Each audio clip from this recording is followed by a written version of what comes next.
நடிகர் திலகம் அவர்களுக்கு எழுதப்படுகிற வசனங்கள் பெரும்பாலும் நல்ல நீளமா இருக்கும். மக்கள் திலகம் அவர்கள் சின்ன சின்ன ஷார்ட்ஸ் தான் விரும்புவார். எழுதுறவர் ஒருத்தர் தானே. அப்ப ரெண்டு பேருக்கும் மாறி மாறி எப்படி அமைகிறது என்றால், அடிப்படையிலே கலைஞர் அவர்களே ஒரு நடிகர் தான். அவர் நாடக மேடைகளிலே நடித்திருக்கிறார். மனோரமா ஆட்சியோட உதயசூரியன் என்ற நாடகத்தில் அவர் நடித்திருக்கின்றார். இப்ப பராசக்தியில நீங்க எல்லாரும் நம்ம அத்தனை பேரும் பார்த்த அந்த காட்சி, உனக்கு ஏன் அக்கறை, ஊரில் யாருக்கும் இல்லாத அக்கறை அப்படின்னு நடுவுல ஒரு லைன் வரும். அதை யார் கேட்கணும்? இவர் பேசிக்கிட்டே இருக்கிற போது எதிரில் இருக்கிற பப்ளிக் ப்ராசிக்யூட்டர் வக்கீல் தான் அதை கேட்கணும். ஆனா காட்சியை எப்படி அமைச்சிருப்பாருன்னா, அவர் எந்திரிப்பாரு, ஆனா அவர் கேட்க மாட்டாரு. அவர் கேட்க வேண்டியதை சிவாஜி சாரே கேட்பாரு. உனக்கு ஏன் அக்கறை. தமிழன் என்று ஒரு பத்திரிகை வந்தது. அந்த பத்திரிகையில ராசி பலன் வந்து ஒரு வாரம் என்ன இருக்கு, அந்த ஜோதிடருக்கு உடம்பு சரியில்லை, அவர் எழுதல. அடுத்த நாள் காலையில 6 மணிக்கு போன் வந்து, என்னையா ஜோதிடர் இல்லையா, கொஞ்ச நாள் முன்னாடி வந்தது அப்படி இப்படி மாத்தி போட்டியான்னு கேட்டிருக்காரு. ஐயா எப்படியா கண்டுபிடிச்சீங்கன்னு கேட்டிருக்காரு. அவர் சொன்னாரா, நீ மாத்தி போட்ட போது விருச்சிக ராசிக்கு சித்திர நட்சத்திரம் எழுதிட்டா, விருச்சிக ராசிக்கு சித்திர நட்சத்திரமே வராதுன்னு. நான் திமுக கட்சியை சேர்ந்தவர் கிடையாது. கட்சிகளுக்கு அப்பாற்பட்டு பேச்சாளராகவும் எழுத்தாளராக முயற்சி செய்து கொண்டிருக்கின்ற ஒருத்தி நான். இந்த மேடையிலே கலைஞர் அவர்களினுடைய பேனாவை பற்றியும் அவரினுடைய இலக்கிய பங்களிப்பு பற்றியும், குறிப்பாக திரையுலகுக்கு அவர் கொடுத்து சென்றிருக்கின்ற செல்வங்களை பற்றியும் சொல்லுகிற ஒரு பணி எனக்கு கிடைத்த போது நான் மிகுந்த மகிழ்ச்சியோடு இந்த மேடைக்கு வந்திருக்கிறேன். அதற்கு காரணமாக இருக்கிற அமைச்சர் அவர்களுக்கும் சொல்வேந்தர் ஐயா அவர்களுக்கும் திரும்பவும் என்னுடைய வணக்கங்கள். அமைச்சரை மேடையிலே புகழுகிற பழக்கம் எனக்கு கிடையாது. ஆனாலும் ஒரு தகவலை சொல்ல வேண்டும். முருகன் மாநாட்டை அவர் நடத்திய போது சொல்வேந்தர் ஐயா அவர்களினுடைய அந்த நிகழ்ச்சியில் நானும் ஒரு பேச்சாளராக சென்றிருந்தேன். எனக்கு ரொம்ப பக்தி உண்டு, ஆன்மீகத்திலே எனக்கு பெரிய நாட்டம் உண்டு. அந்த மாநாட்டிலே மிகச் சிறப்பான நிறைய விஷயங்களை பற்றி சொல்லலாம். நேரம் குறைவாக இருக்கிறது, எனக்கும் உடல்நிலை சுமாராக இருக்கிறது. நான் ஒன்றை சொல்ல வேண்டும் இந்த மேடையில் என்று நான் நினைத்து கொண்டு வந்தேன். பெருங்கூட்டம், முருகன் மாநாட்டில் பெரும் கூட்டம். இந்த ஆன்மீக மாநாடுகள் நடக்க நடக்க வந்தவர்களும் அதைவிட கண்காட்சியை பார்க்க வந்தவர்களுமான பொதுமக்களினுடைய கூட்டமும் ரொம்ப பிரம்மாண்டமாக இருந்தது. எங்களுடைய நிகழ்ச்சி முடிந்தது மிகச்சரியாக உணவு இடைவேளைக்கு முன்பு எங்கள் நிகழ்ச்சி முடிந்தது. நாங்கள் சாப்பிடுவதற்காக போனோம். அதில் என் மனதுக்கு ரொம்ப பிடித்த விஷயம் சாப்பாடு மாத்திரம் அல்ல. சாப்பாடு ரொம்ப நல்லா இருந்தது, அது வேறு விஷயம். அங்கே விஐபிக்களுக்கு என்ன சாப்பாடு கொடுக்கப்பட்டதோ அங்கே வந்திருந்த கடைக்கோடி மனிதருக்கும் அதே சாப்பாடு அதே மாதிரி கொடுக்கப்பட்டது. அதை விட முக்கியம், சாப்பாட்டு வேற வேற இல்லைன்றத கூட அதை விட முக்கியம், அதை ஏற்பாடு செய்தவர்கள் அமைச்சரையா உட்பட வந்து சாப்பிடுகிறவர்கள் யாரும் கொஞ்சம் கூட மரியாதை குறைவு என்பதை உணராத வகையிலே அந்த உணவு பரிமாறப்பட்டது. நம்முடைய மண்ணில் நம்முடைய ஆன்மீகம் நமக்கு சொல்லித் தருகிற மிகப்பெரிய விஷயமே, வந்தவர்களுக்கு சோறிடுகிற போது வித்தியாசம் இல்லாமல் எல்லாருக்கும் ஒன்றே போல அந்த உணவை கொடுக்க வேண்டும் என்பதுதான். அதை அந்த மாநாட்டு பந்தலிலே உண்மையாகவே நான் கண்டேன். அன்றைக்கு எனக்கு வாழ்த்து சொல்ல சந்தர்ப்பம் வாய்க்கவில்லை. அதனால் அதற்கான நன்றியையும் வாழ்த்தையும் ஐயா அவர்களுக்கு இந்த மேடையிலே சொல்லிக் கொள்வதிலே நான் மகிழ்ச்சி அடைகின்றேன். கலைஞர் அவர்களினுடைய இலக்கிய பங்களிப்பு, அரசியல் பங்களிப்பு, சமூக பங்களிப்பு என்று நிறைய பேசுவதற்கு இருக்கிறது. கிட்டத்தட்ட ஒரு 100 ஆண்டு காலம் இந்த தமிழ் நிலத்தினுடைய சிந்திக்கின்ற பாதையை தீர்மானிக்கிறவராக, மைய புள்ளியாக அவர் இருந்தார் என்பதில் யாருக்குமே மாற்று கருத்து இருக்க முடியாது. அவருக்கு எதிர்கட்சியிலே இருந்தவர்கள் கூட அதை மறுக்க முடியாது. அவரை ஒட்டித்தான், அவரை சுற்றித்தான் கருத்தாக்கங்கள், அரசியல், சமூக சூழல், சினிமா, இலக்கியம் எல்லாமே அமைந்திருந்தது. நான் நேரடியாக பார்த்து ஒரு பட்டிமன்ற பேச்சாளராக அவரிடமிருந்து தெரிந்து கொண்ட ஒரு விஷயத்தோடு ஆரம்பிக்கின்றேன். ஒரு கவிஞர் 10 புத்தகங்களை எழுதி வெளியிட்டார். கவிஞர் பா. விஜய் அவர்கள் தம்பி 10 புத்தகத்தையும் ஒரே மேடையிலே வெளியிட்டார். கலைஞர் ஐயா அவர்கள் தான் அந்த புத்தகங்களை வெளியிட்டது. நான் பார்வையாளர்களுள் ஒருவராக அமர்ந்திருந்தேன். மேடையில் இல்லை, பார்வையாளர்களில் நான் ஒருத்தியாக அமர்ந்திருந்தேன். நிகழ்ச்சியில் கிட்டத்தட்ட 9 பேர் பேசினாங்க. 9 பேரோ 10 பேரோ ஒவ்வொருத்தருக்கும் ஒவ்வொரு புத்தகத்தை கொடுத்து அதை பற்றி பேச சொல்லியிருந்தார்கள். நிறைவாக கலைஞர் உரை நிகழ்த்த வேண்டும்.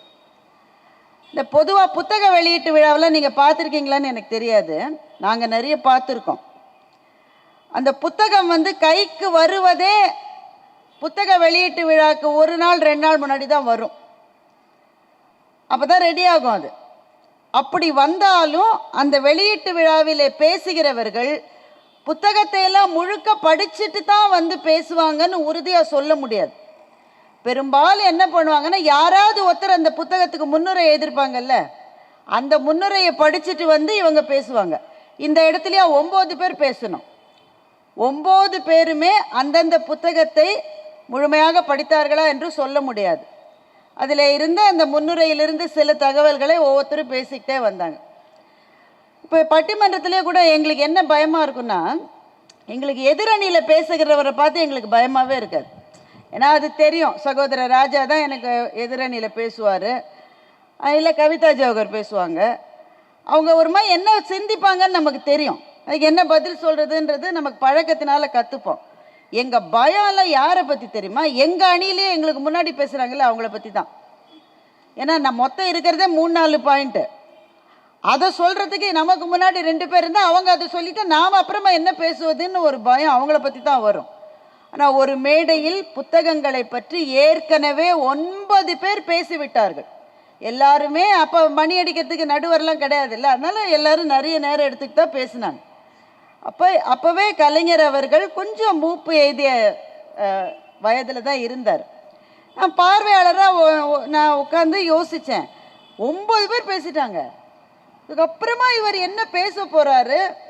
அவ்வளவு நேரம் அவர் மேடையில் இருந்ததே ஒரு பெரிய விஷயந்தான், என்ன பேச போகிறாருன்னு ஆற்காடு வீராசாமி ஐயா அவங்க தான் அவரை கூட்டிகிட்டு மைக்கு முன்னாடி நிறுத்துகிறாங்க. ஒரு அரை மணி நேரம் பேசியிருப்பார். நான் கீழே இருந்தபோது ஒரு பேச்சாளராக அவர் ஏன் வெற்றி பெற்றார் என்பதை நேரடியாக அன்றைக்கி நான் பார்த்தேன். முதல் விஷயம், அந்த 10 புத்தகத்தையும் முழுமையாக அவர் படிச்சுட்டு வந்திருந்தார். அது எப்படி உனக்கு தெரியும் அப்படின்னு என்ன நீங்கள் கேட்கணும். ஏன்னா கேள்வி கேட்டால் தான் நல்ல கேள்வி கேட்டால் தான் நல்ல பதில் வரும். அது எப்படி உனக்கு தெரியும்?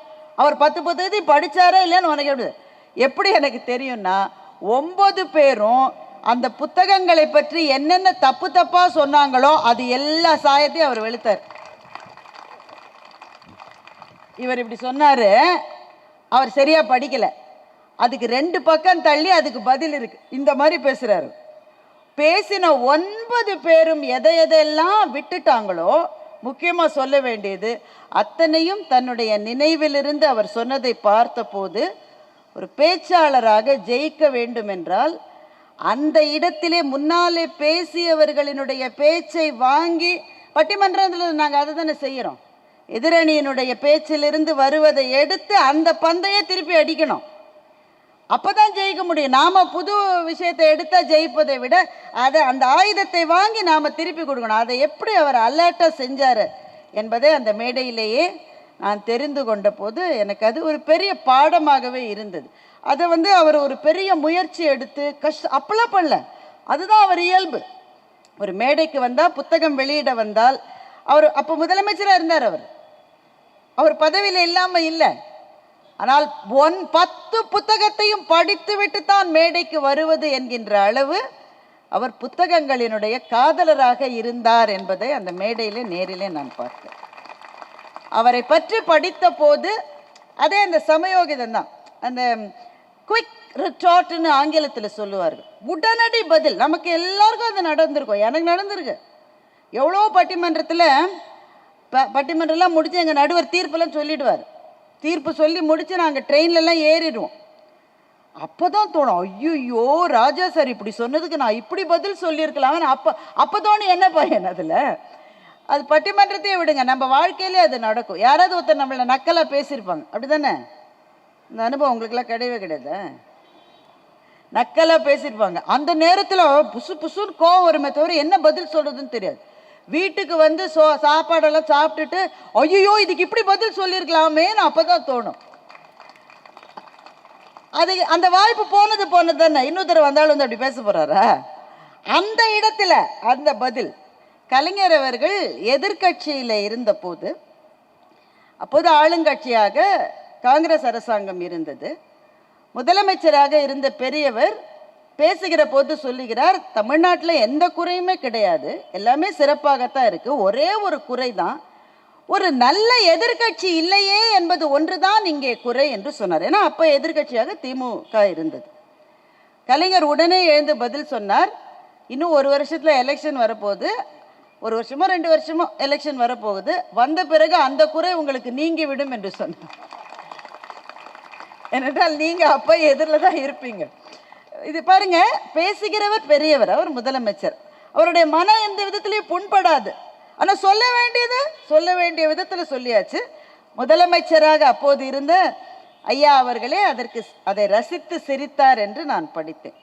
இது எல்லாமே ஒரு பேச்சாளருக்கு ரொம்ப ரொம்ப தேவையானது என்பதை அவரிடமிருந்து திரும்ப திரும்ப பார்த்துக்கணும். 3வது விஷயம், இந்த மேடையில் சொல்லலாம், எல்லா கேமராவும் இருந்தாலும் சொல்லலான்னு தான் நினைக்கிறேன். பட்டிமன்றம் என்கின்ற ஒரு அமைப்பில் தான் எதிர்க்கட்சிகளை பேச விட்டு கேட்கிற ஒரு நாகரிகம் இப்போதும் கூட இருக்கிறது.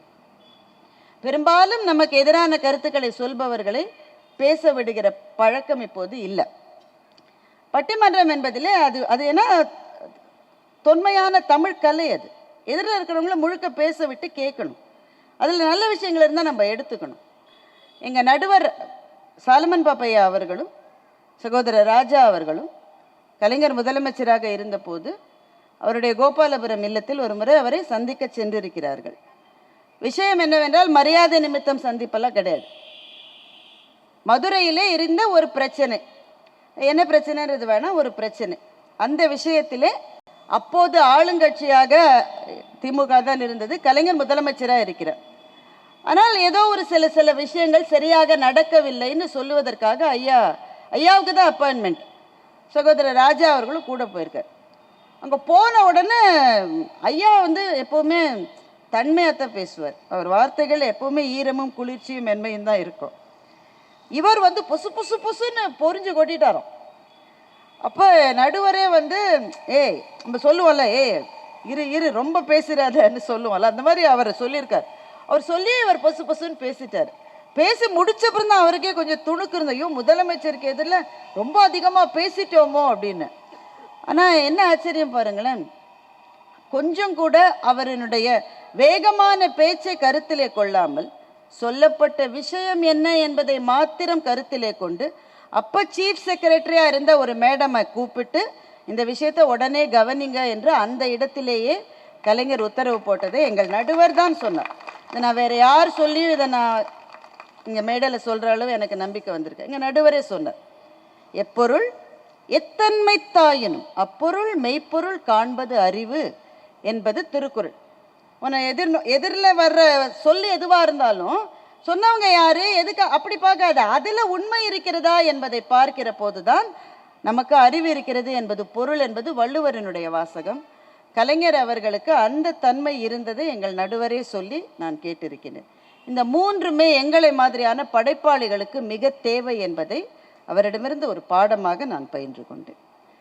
கலைஞர் வசனம் எழுதிய பிறகுதான் தமிழ் சினிமாவினுடைய போக்கு என்பது ஒரு புது பாதைக்கு போனது என்பது எல்லாருக்கும் தெரியும். அவருக்கு முன்பே இளங்கோவன் அவர்கள் அந்த பாதையை அமைத்தார், அறிஞர் அண்ணாவும் அதிலே இருந்தார். ஆனால் மிக மிக பெரிய வீச்சை சந்தித்தது கலைஞரனுடைய வசனம் என்பது எல்லாருக்குமே தெரியும். ஏன் அவ்வளவு பெரிய வீச்சை அது சந்தித்தது என்று நான் யோசித்து பார்த்தேன். 2 மாபெரும் நடிகர்கள், இந்த தமிழ் மண் கண்ட மாபெரும் நடிகர்கள், நடிகர் திலகம் ஐயா சிவாஜி கணேசன் அவர்கள், மக்கள் திலகம் எம்ஜிஆர் அவர்கள்.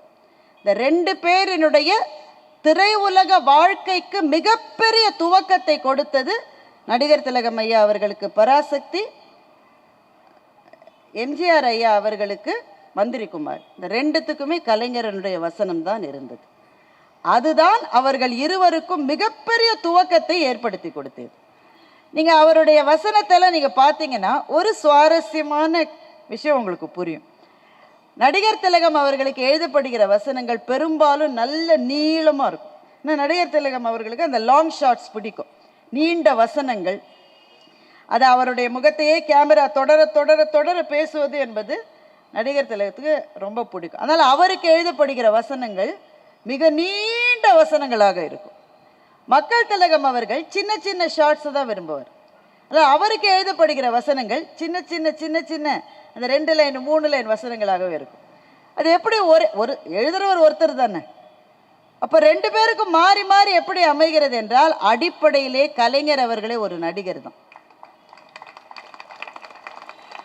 அவர் நாடக மேடைகளில் நடித்திருக்கிறார். மனோரமா ஆட்சியோட உதயசூரியன் என்ற நாடகத்தில் அவர் நடித்திருக்கின்றார். அப்போ ஒரு நடிகராக இருக்கிற போதுதான் ஒரு நடிகனுக்கு அந்த வசனத்தை சொல்லுவதிலே எது சரியா இருக்குன்ற ஜட்ஜ்மெண்ட். இப்போ பராசக்தியில் நீங்கள் எல்லாரும் நம்ம அத்தனை பேரும் பார்த்த அந்த காட்சி, மறக்கவே முடியாத அந்த காட்சி, தமிழ் திரை உலக வரலாற்றிலே ஒரு புது மைல்கல்லை நாட்டிய படம் பராசக்தி.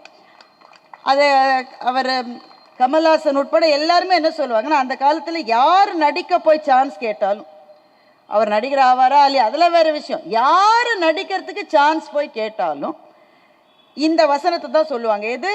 சிவாஜி ஐயா அவர்கள் கோர்ட்டில் பேசின அந்த பிரபலமான வசனம். அதை சொன்னாதான், அதை ஒருத்தர் சொல்லிட்டாதான் அந்த முதல் ஸ்டெப்பையே பாஸ் பண்ண முடியும். இது கூட இல்லை, 2வது விஷயம் ஒன்று சொன்னாங்க. இது எங்கள் அப்பாவே சொன்னது. எங்கள் அப்பா தலைமை ஆசிரியராக இருந்து ஓய்வு பெற்றவர், இப்போது அவர் இல்லை. அவர் சொல்லுவார், இந்த ஸ்கூல்லலாம் ஃபேன்சி ட்ரெஸ் காம்படிஷன் நடத்துவாங்க. இங்கே இருக்கிறவங்களுக்குலாம் சின்ன பிள்ளைங்க இருந்தால் தெரியும். என்னங்க ஒருத்தர் 2 பேர் தான் தலையாட்டுறீங்க. மாறுவேட போட்டி, பள்ளிக்கூடத்தில் மாறுவேட போட்டி இப்பெல்லாம் செட்டு செட்டாக விற்கிறாங்க. நீங்கள் போய் என்ன வேஷம் போன, விராட் கோலி வேஷம்னா அதுக்கு ஒரு செட்டு இருக்குது, அதை மட்டும் நீங்கள் போட்டுட்டு வந்துட்டு அந்த பிள்ளைய நிற்க வச்சுட்டா போகிறோம். அப்போல்லாம் அந்த மாதிரிலாம் கிடையாது. அப்போ எந்த பிள்ளை எந்த வேஷம் போடணும்னு பள்ளியிலையும் சொல்ல மாட்டாங்களாம். அவங்கவுங்க அப்பா அம்மா முடிவு செஞ்சு. எங்கள் அப்பா வந்து நடுவராக இருக்கார் ஒரு மாறுவேட போட்டிக்கு. கிட்டத்தட்ட 60-70 பிள்ளைங்க வந்து மாறுவேட போட்டியில், 60ல் 59 பிள்ளைகள் பராசக்தியில் சிவாஜி கணேசன் அவர்கள் நடித்த வேஷத்தை தான் மாறுவேடமாக போட்டு அந்த வசனத்தை தான் பேசியிருக்காங்க. அந்த மாதிரி திரை உலக வரலாற்றிலே இல்லை, சமூக வெளிகளிலே கூட அவ்வளவு பெரிய ஒரு உலுக்கத்தை, ஒரு விழிப்புணர்வை ஏற்படுத்திய ஒரு படம். அல்ல அந்த வசனத்தை நீங்கள் கவனிச்சிருப்பீங்க. அங்கே தான் ஒரு நடிகரே வசனகர்த்தாவாக இருக்கிற போது நடக்கிற ரசவாதம் நமக்கு புரியும். இவர் பேசிக்கிட்டே வருவார் வேகமா, உனக்கு ஏன் அக்கறை, ஊரில் யாருக்கும் இல்லாத அக்கறை அப்படின்னு நடுவில் ஒரு லைன் வரும். அதை யார் கேட்கணும்? இவர் பேசிக்கிட்டே இருக்கிற போது எதிரில் இருக்கிற பப்ளிக் ப்ராசிக்யூட்டர் வக்கீல் தான் அதை கேட்கணும். ஆனால் காட்சியை எப்படி அமைச்சிருப்பாருன்னா, அவர் எந்திரிப்பார், ஆனால் அவர் கேட்க மாட்டார். அவர் கேட்க வேண்டியதை சிவாஜி சாரே கேட்பார். உனக்கு ஏன் அக்கறை, ஊரில் யாருக்கும் இல்லாத அக்கறை என்று கேட்கிறீர்கள், நானே பாதிக்கப்பட்டேன்.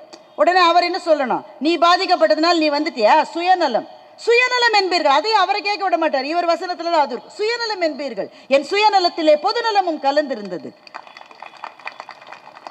அழுக்கை சாப்பிட்டு தடாகத்தை சுத்தம் செய்கிறதே மீன், அதை போல. இதுதான் இந்த வசனம். இப்ப நாம கொஞ்சம் யோசிக்கணும். வசனம் என்பது இப்போல்லாம் அரை வார்த்தை 2-3 வேர்ட்ஸ் கூட இல்லை இப்போ வசனத்தில். அன்றைக்கு அவ்வளவு நீளமான வசனம். இதில் பேசுகிற நடிகருக்கு ஒரு சின்ன பிரேக் கிடைச்சா நல்லா தானே இருக்கும். இவர் பேசி கொஞ்சம் நிறுத்திட்டு எதிரில் இருக்கிறவர் வந்து உனக்கே நக்கரைன்னு கேட்டு இவர் பதில் சொன்னால் அந்த காட்சிக்கு 2 கேமரா தேவையாக இருக்கும், ஒரு பிரேக் நல்லா இருக்கும் தானே. ஆனால் அப்படி எழுதலை. அவர் ஏன் எழுதலைன்னு யோசித்த போது தான் எனக்கு தெரிந்தது, அவர் ஒரு நடிகராகவே தன்னை ஒரு, இப்போ நாங்கள் பேசிக்கிட்டே இருக்கோங்க, ஐயா பேசிகிட்டு இருந்தார், பவர் போயிருச்சு, அவருக்கு இருந்த அனுபவத்தால் அவ்வளவு நேரம் மேடையில் அவர் நின்னார். வேற யாராவது நின்று இருந்தா அதுக்கப்புறமும் பேர்களை தொடர்ந்து சொல்றாரு. எப்படித்தான் இவ்வளோ பேரை ஒண்ணுமே எழுதாம சொல்றேன். எவ்வளோ பேரை சொல்லியிருக்கோம், எவ்வளோ பேரை சொல்லலை, அது அவருடைய அனுபவத்தினால் அவருக்கு வந்து. வேற பேச்சாளர்கள் இங்கே இருந்தால் திரும்ப அடியப்படின்னு ஃபர்ஸ்ட்லேருந்து தான் ஆரம்பிக்கணும். ஒரு பிரேக் வந்தால் முன்னாடி இருந்த அந்த உணர்வு, அந்த எழுச்சி வராது. ஒரு நடிகருக்கும் அப்படித்தான். அவ்வளவு நீளமாக பேசினப்புறம் எதிரில் இருக்கிறவருக்கு அந்த டயலாக் போயிட்டா இவருக்கு திரும்ப அந்த உணர்ச்சி வராது. ஆனால் அவர் சொல்ல வேண்டிய வசனத்தையும் இவரே சொல்லுவதாக கலைஞர் எப்படி எழுதினார் என்றார், அவருக்குள்ளே இருந்த ஒரு நடிகர் தான் அந்த ரசவாதத்தை செய்திருக்க வேண்டும் என்று நான் நினைத்தேன். பொதுவாகவே எல்லா விஷயங்களிலும் மிகப்பெரிய ஆர்வமும் கவனிப்பும் கொண்டவர். தமிழன் என்று ஒரு பத்திரிக்கை வந்தது, இப்போ வரல, அந்த காலத்தில் வந்தது. அந்த பத்திரிக்கையில், அது கழகத்தின் சார்பில் வந்த பத்திரிகை தான், ஆனால் அந்த பத்திரிகையில் ராசி பலன் வந்துருக்கு அந்த காலத்தில். இப்போ எல்லா சேனல்லையும் வருது, எல்லா பத்திரிகையிலையும் வருது. அப்போ கழகத்தின் சார்பில் வந்த ஒரு பத்திரிகையில் ராசி பலன் வந்தது என்பதே ஆச்சரியம்தான். ஒரு வாரம் என்ன இருக்கு, ஒரு ஜோதிடர் ஒருத்தர் தான் எழுதுவாராம் ஒவ்வொரு வாரமும். ஒரு வாரம் என்ன இருக்கு, அந்த ஜோதிடருக்கு உடம்பு சரியில்லை, அவர் எழுதாமல் போயிட்டார் அவர். இப்போ என்ன செய்யறது, பத்திரிக்கை அதுக்குன்னு நம்ம நிறுத்த முடியாதுல்ல. அந்த ஆசிரியர் என்ன பண்ணாரா, ஜோதிடர் இல்லைன்னா இனிமேல் புது ஜோதிடர் தேடி போக டைம் இல்லை, ஒரு 4 வாரத்துக்கு முன்னாடி அந்த ஜோதிடர் எழுதின ராசி பலனெல்லாம் எடுன்னு சொல்லி எடுத்தாரோம். எடுத்து மேஷத்துக்கு போட்ட பலனை மீனத்துக்கு போடு, ரிஷபத்துக்கு போட்ட பலனை கன்னிராசிக்கு போடு, அதை எடுத்து இதில் போடு, இதை எடுத்து அதில் போடு, அட்ஜஸ்ட்மெண்ட் தானே, என்ன செய்ய முடியும், அவசரத்துக்குன்னு போட்டுட்டார். இந்த பத்திரிகை நடத்துகிறவர்கள் எல்லாருக்குமே அவங்க பத்திரிகை என்னைக்கு வருதோ அதுக்கு முந்தின நாள் தான் டென்ஷனாக இருக்கும், அப்படி தானேங்க. நாளைக்கு வார பத்திரிகை நாளைக்கு வரணும்னா முந்தின நாள் இரவு பத்திரிகை ஆசிரியருக்கு டென்ஷனாக இருக்கும். ஆனால் கட்சி சார்பில் வர பத்திரிகைகளுடைய ஆசிரியர்களுக்கு முந்தின நாள் டென்ஷனாக இருக்காது, அடுத்த நாள் கார்த்தால 6 மணிக்கு தான் டென்ஷனாக இருக்கும். ஏன்னா அப்போ தான் அவர் பத்திரிகையை படிச்சுட்டு ஃபோன் பண்ணுற டைம் அது. அவர் ஃபோன் பண்ணால் ஏதோ ஒரு தப்புன்னு அர்த்தம். அடுத்த நாள் காலையில் 6 மணிக்கு ஃபோன் வந்திருக்கும், ஐயோ என்ன தப்பு ஆச்சு, கூப்பிட்டு விட்டாராம். அந்த ஆசிரியர் போயிருக்காரு, என்னையா ஜோதிடர் இல்லையா, கொஞ்ச நாள் முன்னாடி வந்தது அப்படி இப்படி மாற்றி போட்டியான்னு கேட்டிருக்காரு. இவருக்கு பயங்கர ஆச்சரியம், எப்படி கண்டுபிடிச்சாருன்னு. ஐயா எப்படியா கண்டுபிடிச்சிங்கன்னு கேட்டிருக்காரு. அவர் சொன்னாராம், நீ மாற்றி போட்ட போது விருச்சிக ராசிக்கு சித்திர நட்சத்திரம்னு எழுதிட்டா, விருச்சிக ராசிக்கு சித்திர நட்சத்திரமே வராதுன்னாராம். இப்போ நம்பிக்கை இருக்கு இல்லை அது வேற விஷயம், அதை பற்றி எனக்கு தெரியாது. ஆனால் நம்பிக்கை இல்லாத விஷயங்களை கூட அறிந்து கொள்வதில் பாகுபாடு கிடையாது. எதையும் தெரிந்திருக்க வேண்டும், எதையும் அறிந்திருக்க வேண்டும். அதுல லாஜிக்கலா தப்பு வந்தா அதை நிச்சயமாக சுட்டிக்காட்டி சரி செய்ய வேண்டும் என்று சொல்லுகிற அந்த அந்த விஷயம் எனக்கு ரொம்ப ரொம்ப பிடிச்சிருந்தது. பூம்புகார் படத்தை பற்றி உங்க எல்லாருக்குமே தெரியும். பூம்புகார் படத்திலே கவுந்தி அடிகள் என்கின்ற கதாபாத்திரம் ரொம்ப முக்கியமான கதாபாத்திரம். அதிலே யாரை நடிக்க வைப்பது என்று பெரிய போராட்டம் நடந்திருக்கிறது. இந்த போராட்டங்களுக்கு இடையில் கவுந்தி அடிகளாக நடிக்க யாரை தீர்மானிப்பது என்ற பேச்சுவார்த்தை நடந்து கொண்டிருந்த போது அந்த கவுந்தி அடிகளோடு சேர்ந்து அவர்கள் ஆற்றிலே போகிற காட்சிக்கான பாடலை முதலிலே எழுதிவிடலாம் என்று கலைஞர் அவர்கள் முடிவு செய்கிறார். அந்த பாடல் எத்தனை காலத்துக்கு முன்னால் எழுதப்பட்ட பாடல் நீங்க பாருங்க. இப்போ 2 வருஷத்துக்கு முன்னாடி ஹிட் அடிச்ச ஒரு பாடல் கூட இன்றைக்கு நிற்பது இல்லை. ஆனால் எத்தனை வருடத்துக்கு முன்னால் வந்த இந்த பாடல் வாழ்க்கை என்னும் ஓடம் வழங்குகின்ற பாடம், மானிடரின் மனதினிலே மறக்க ஒண்ணா ஓடம். அதில் அவர் எழுதுகிற அந்த ஒரு துடுப்புகள் இல்லா படகு அலைகள் அழைக்கின்ற திசையெல்லாம் போகும். எனக்கு இந்த 2 வரிகளில் இருக்கிற இலக்கியத்துவத்தை நீங்கள் கொஞ்சம் யோசிச்சு பாருங்க. துடுப்புகள் இல்லா படகு அலைகள் அழைக்கிற திசையெல்லாம் போகும், தீமையை தடுப்பவர் இல்லா வாழ்வும் அந்த படகின் நிலை போலே ஆகும். அவ்வளவுதான். இன்றைக்கு கல்லூரிகளுக்கு நாங்கள் போகிறோம், ஐயா போகிறாங்க, கவிதாவும் போகிறாங்க, கல்லூரிகளுக்கு போகிற மாணவர்களை சந்திக்கிறோம். நாங்கள் என்ன சொல்லுவது, எதை சொன்னாலும் கேட்க மாட்டேன்னு அப்படியே உட்காந்துருவோம். அப்படிதானே இருக்காங்க இளைஞர்கள், நீ என்ன சொல்றதுன்னு அப்படிதானே இருக்காங்க.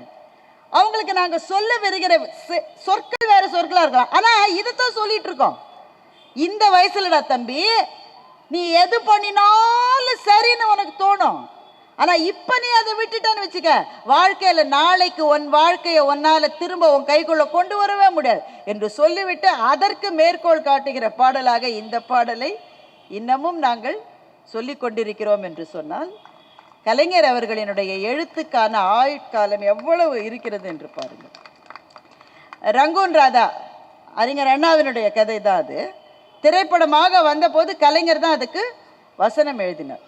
இப்போ ஒரு 2 வருஷத்துக்கு முன்னாடி கேஸ் லைட்டிங் என்ற வார்த்தையை ரொம்ப பிரபலமான வார்த்தையா சொன்னாங்க. கேஸ் லைட்டிங்னா என்ன தெரியுமா? ஒரு கணவன் மனைவி அல்ல, ஒரு காதலன் காதலி, அந்த மனைவியோ காதலியோ அந்த ஆளு உனக்கு மூளை சரியில்லைன்னு சொல்லி அவளையே நம்ப வச்சிருவான். அந்த மாதிரி சில பேர் இருக்காங்க. அவன் நல்லா தான் இருப்பா, ஓயாம அவளை தப்பு சொல்லிக்கிட்டே இருக்க வேண்டியது, குறை சொல்லிக்கிட்டே இருக்க வேண்டியது.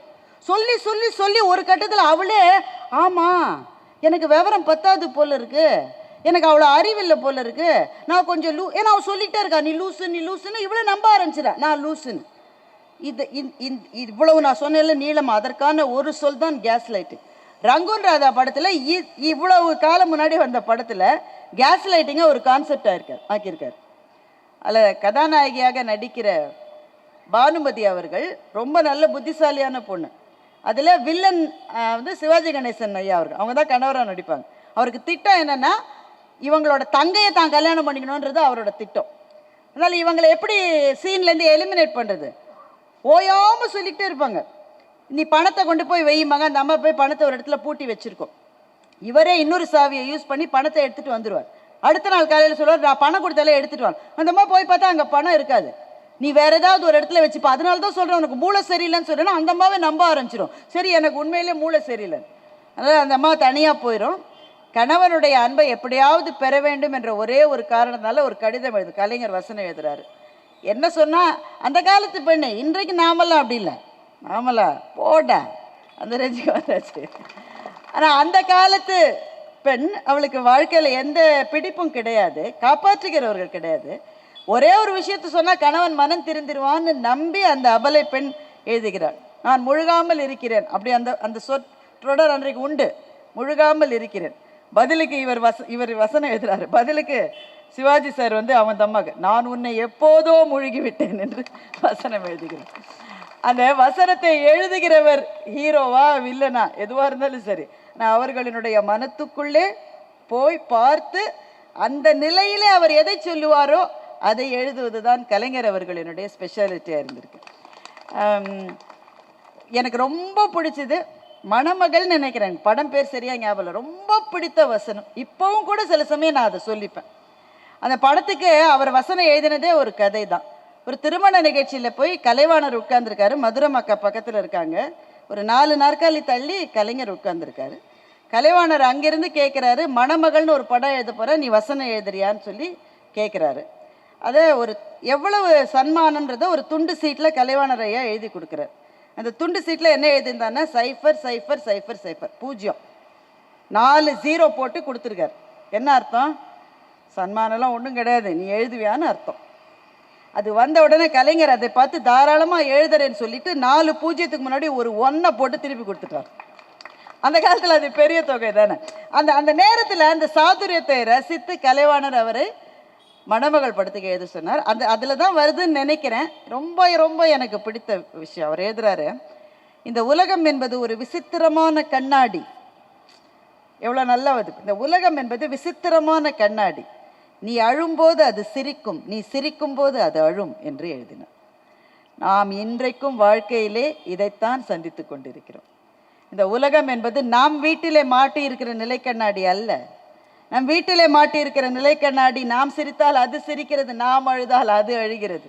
ஆனால் உலகம் என்கின்ற கண்ணாடி, நீ சிரிக்கும் போது அது அழுகிறது, நீ அழும் போது அது சிரிக்கிறது. அந்த உலகத்திலே தான் நாம் வாழ்ந்தாக வேண்டும், வேறு வழி இல்லை. அப்ப உண்மையிலே நாம சிரிக்கிறோமா நாம அழறோமான்றது உலகத்துக்கு தெரியாமல் வாழ்கிற வாழ்க்கை தான் புத்திசாலித்தனமான வாழ்க்கை.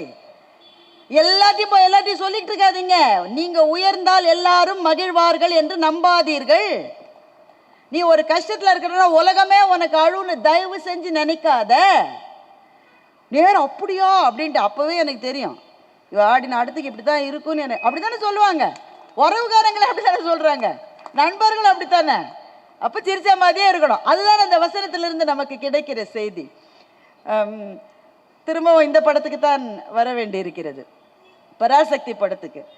பண்டரிபாய் அவர்கள் சிவாஜி கணேசனை ஒரு இடைவெளிக்கு பிறகு சந்திக்கிறார். அவர் ரொம்ப ஆளே ஒடுங்கி போய் வர்றார். வந்த உடனே எப்படி இருக்கிற நீ, இப்படி ஆகிட்டீங்கன்ற மாதிரி அவங்க கேட்குறாங்க. என்ன ஆச்சு உனக்கு, ஏன் இப்படி இருக்க நீ? அவர் பதில் சொல்லுகிறார், முத்து குளிக்க வேண்டும் என்று போய் கிளிஞ்சல்களோடு திரும்பி வந்தவனை போல நான் இருக்கிறேன் என்று அதற்கு பதில் சொல்லுகிறார். அப்போ எழுதியது எதுவானாலும் அதில் இருக்கிற கவித்துவம் நம் நெஞ்சத்தை கவருகிறது.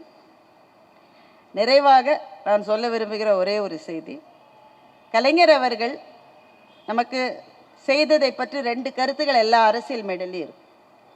ஆனால் ஒன்றுக்கு மாற்று கருத்து இருக்க முடியாது என்று நான் நினைக்கின்றேன். திருக்குறளை தமிழர் வாழ்வினுடைய மைய புள்ளியாக கொண்டு வந்த ஒரு இயக்கத்தை கலைஞர் கையிலே எடுத்து நடத்தினார். இப்போது டைம்ஸ் ஆஃப் இந்தியா என்ற ஒரு ஆங்கில நாளிதழில் திருக்குறளுக்காக ஒவ்வொரு வாரமும் நான் ஆங்கிலத்திலே அதை பற்றி எழுதுகிறேன். நான் ஒன்றும் பெரிய எழுத்தாளர்லாம் கிடையாது, முயற்சி செய்கிறேன், அவ்வளோதான். அது மற்றவர்களுக்கு பிடித்திருக்கிறதோ இல்லையோ, எனக்கு திருக்குறளை பற்றி ஒரு புது வெளிச்சத்தை அது கொடுத்துருக்கு. இதே திருக்குறள் தான் நான் 2ஆம் கிளாஸில் மனப்பாட பகுதியாக படித்தேன், 5ஆம் கிளாஸில் பேச்சு போட்டிக்காக அதை ஒப்பித்தேன், அப்புறம் கம்பன் கழக போட்டிக்கு நான் போன போது கல்லூரியில் திருக்குறளை பற்றி அதே திருக்குறள் தான். ஆனால் இப்போது வாழ்க்கையினுடைய நடுத்தர வயதில் நான் நிற்கிற போது அதே குறளுக்கு வேறு வேறு வெளிச்சங்கள் கிடைக்கின்றன, வேறு வேறு பொருட்கள் புலப்படுகின்றன. வாழ்க்கை எப்படி வாழ வேண்டும் என்று தெரிகிறது. நீங்கள் இன்றைக்கும் எந்த திருக்குறளுக்கும் எடுத்து கூகுள் சர்ச் பண்ணிங்கன்னா 5 பேரினுடைய உரை தான் முதல்ல வரும். அதில் எங்கள் நடுவரனுடைய உரையும் ஒன்று என்பதில் எனக்கு ரொம்ப பெருமை. தலைவர் கலைஞர் அவர்களினுடைய உரை கட்டாயமாக இருக்கும். அது ஒரு புது பார்வையை கொடுக்கும். அந்த பார்வையோடு நீங்கள் ஒத்து போறீங்களா இல்லையான்றது உங்களுடைய தேர்வு. ஆனால் புது பார்வை அது ரொம்ப முக்கியம் இல்லை. அறத்தாறு இதுவென வேண்டா சிவிகை பொறுத்தானோடு ஊர்ந்தான் இடை என்று ஒரு திருக்குறள் இருக்கிறது. இது கொஞ்சம் காம்ப்ளிகேட்டடான குறள், நான் நீளமாக பேச மாட்டேன், ரொம்ப சுருக்கமாக சொல்லிடுறேன். அறத்தாறு இதுவென வேண்டா சிவிகை பொறுத்தானோடு ஊர்ந்தான் இடை. பல்லக்கில் உட்காந்து போகிறவன் இருக்கான், பல்லக்கை தூக்கிட்டு போகிறவன் இருக்கான். எது அறத்தினுடைய வழி அப்படின்னு சொல்ல வேண்டாம் தானே? இவ்வளோதான் குறளினுடைய பொருள். இதற்கு பல பேர் எழுதிய உரை எப்படி என்றால், முந்தைய பிறவியிலே நீ செய்த நல்வினைகள் தீவினைகளை பொறுத்து இந்த பிறவியில் நீ ஒன்று பல்லக்கு மேலே உட்காந்துருப்ப, இல்லை பல்லக்க தூக்கிட்டு போ, அப்படிதான் நிறைய பேர் உரை எழுதியிருக்கிறார்கள். அந்த உரை சரியா தவறா என்பது அவரவர்களினுடைய பார்வையை பொறுத்தது. கலைஞர் இதற்கு உரை எழுதுகின்றார். அறத்தினுடைய பாதை எப்படி இருக்கும் என்று உங்களுக்கு கேள்வி வருது. நல்ல வேலையை செஞ்சா நல்லவனா வாழ்ந்தா என்ன அந்த கேள்வி வருது இல்லை நமக்கு. என்ன கிடைக்கும்? என்ன கிடைக்கும்? அந்த வழியாக வாழாதவெல்லாம் கூட நல்லா தானே இருக்கான். அப்போ என்ன கிடைக்கும்? அந்த கேள்வி வருது இல்லை. கலைஞர் உரையில் எழுதுகின்றார், பல்லக்கில் உட்கார்ந்து போகிறவனுடைய பயணம் இலகுவாக இருப்பதை போல அறச்செயல்களை நீ செய்தால் உன்னுடைய வாழ்க்கை இலகுவாக இருக்கும். அது தூக்கி கொண்டு போகிறவன் சிரமப்பட்டு கஷ்டப்பட்டு போகிறான். நீ தீய செயல்களை செய்கிற போது உன்னுடைய பயணமும் அப்படிதான் இருக்கும். அப்போ நீ செய்த தீவினையும் நல்வினையும் திரும்பி வருகிறது என்ற கருத்தாக்கத்தில் கலைஞருக்கு நம்பிக்கை கிடையாது. அவர் அதை எப்படி சொல்லுகிறார்? அதற்கும் அந்த குறளில் இடம் இருக்கிறது. அதை எப்படி சொல்லிவிட்டார் என்றால், எது அறத்தின் வழி என்று உனக்கு தெரிந்து கொள்ள வேண்டுமா, அதன் வழி நீ சென்றால் வாழ்க்கை ஈஸியா இருக்கும், இல்லை டிஃபிகல்ட்டா இருக்கும். இப்படியும் அந்த குறளை பார்ப்பதற்கான ஒரு சாளரத்தை, ஒரு ஜன்னலை கலைஞர் திறந்து வைப்பதை பார்க்கிற போது ஆச்சரியமாக இருக்கிறது. ஒரு தாயாக மாறிய போது எனக்கு கிடைத்த அனுபவம் சொல்லிட்டு நான் விடை பெற்றுக் கொள்கிறேன். என்னுடைய கணவர் ரொம்ப இந்த ஹைஜீன்லாம் பார்ப்பார். ஒரு இடத்துக்கு ஒரு தண்ணியை கொடுத்தாக்க நாம் எல்லாம் அந்த தண்ணி அப்படி குடிச்சிடுவோம், இல்லை வேண்டாம்னு சொல்லிவிடும். அவர் முதல்ல கேட்பார், இது என்ன கம்பெனி, இது தேதி இருக்கா, இதில் என்ன வாங்கினாலும் அதனுடைய சுகாதாரத்தை பற்றி அவருக்கு, சில பேர் அப்படி இருப்பாங்க, எல்லாத்தையும் செக் பண்ணுவாங்க. இது எப்போ எக்ஸ்பைரி டேட் பார்த்தியான்னு கேட்காம ஒரு பொருளை கூட அவர் சாப்பிட மாட்டார். அவ்வளவு தூரம் சுத்தம் பார்க்கிறவருக்கு நானும் சமைக்கிற போது ரொம்ப சுத்தம் பார்த்து கையை 10 தடவை, இதெல்லாம் கொரோனா வரத்துக்கு முந்தி நான் சொல்கிறது, என் பிள்ளைங்களுக்கு சின்ன பிள்ளையா இருந்த போது அப்போவே கையை எங்கள் வீட்டில் 10 தடவை கழுவிக்கிட்டு எல்லாத்தையும் வாஷ் பண்ண, அப்படிதான் எங்கள் வீட்டில்.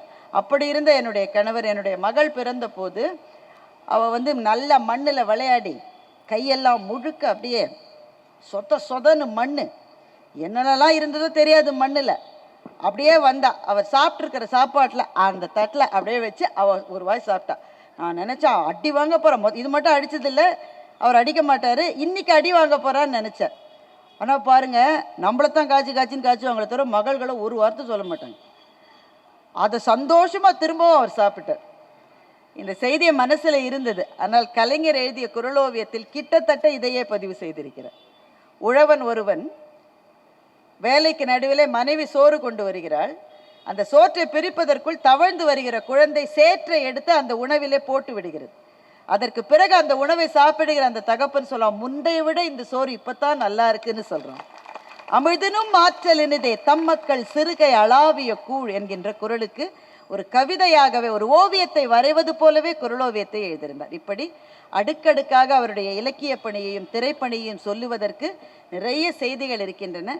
இந்த மன்றத்திலே எனக்கும் ஒரு இடம் கொடுத்த அத்தனை பேருக்கும், சொல்வேந்தர் ஐயா அவர்களுக்கும், அமைச்சர் ஐயா அவர்களுக்கும் திரும்பவும் நன்றியை சொல்லி விடைபெறுகிறேன். வணக்கம்.